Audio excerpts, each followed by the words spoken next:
Selamat pagi, salam sejahtera untuk kita semua. Pertama-tama saya ingin mengucapkan terima kasih kepada Ibu Eka Mutia Lubis, SPD MPD sebagai dosen Bahasa Indonesia kami. Dan sebelumnya izinkan saya memperkenalkan diri saya.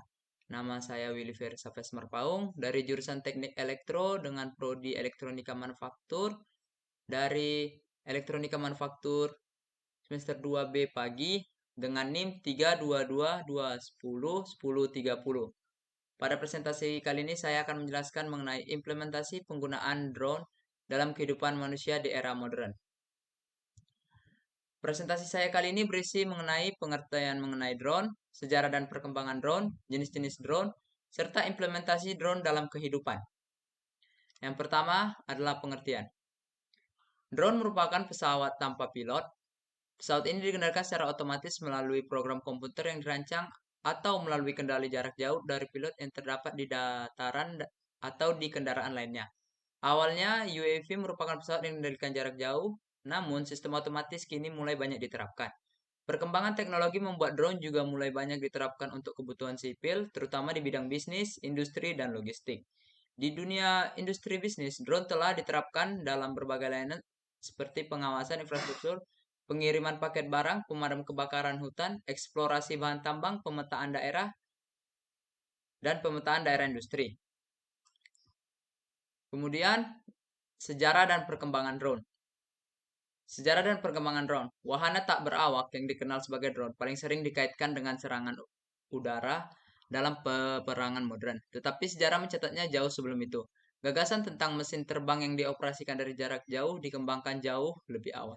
Pelopor dari apa yang kita anggap saat ini sebagai wahana tanpa awak tersebut adalah balon Austria yang digunakan selama pengepungan Venesia pada tahun 1849. Balon diisi dengan bahan peledak dan diluncurkan dari kapal Austria yang berlabuh di dekat Venesia. Angin dimaksudkan untuk membawa balon yang akan dipicu oleh elektromagnetisme melalui kabel tembaga yang panjang sebagai pengendali. Pada November 1898, Nikola Tesla membuat hak paten remote control atau pengendalian jarak jauh karyanya. Remote control dijadikan dasar dari ilmu robotik kontemporer. Tesla kemudian menciptakan kapal dan balon yang dapat dikontrol dari jarak jauh. Semenjak itu, drone digunakan untuk keperluan militer saat terjadi Perang Dunia, baik Perang Dunia I dan Perang Dunia II. Jenis-jenis drone.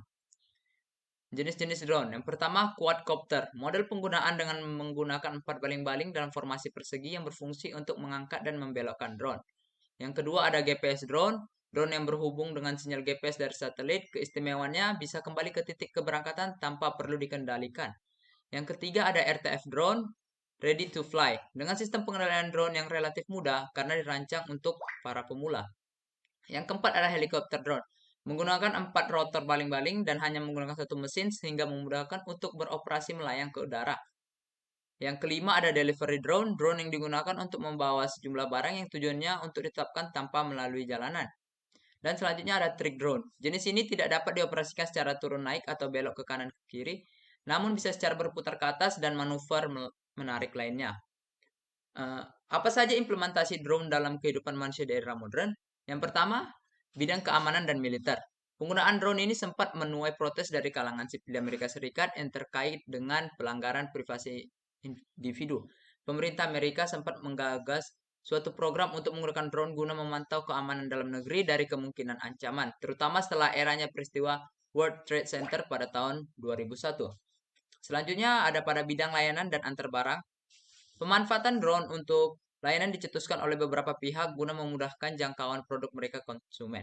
Yang paling populer yaitu dia Amazon yang memperkenalkan salah satu layanannya yaitu Prime Air. Kemudian ada riset atau eksplorasi lapangan. Banyak penelitian atau riset yang membutuhkan drone untuk dalam memantau berbagai proyek. Di Indonesia, tim ilmuwan pernah bekerja menggunakan drone untuk mempelajari gerak-gerik serta perilaku orangutan Sumatera dari atas puncak pohon. Selanjutnya ada pada bidang agrikultur.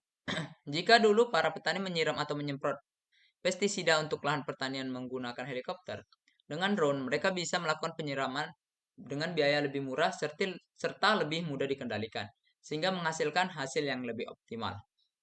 Ya, yang terakhir ada pada bidang fotografi dan sinematografi. Pemanfaatan yang kombinasi antara fotografi dan sinematografi mampu menghasilkan gambar yang lebih indah dengan sudut pandang yang sulit dijangkau.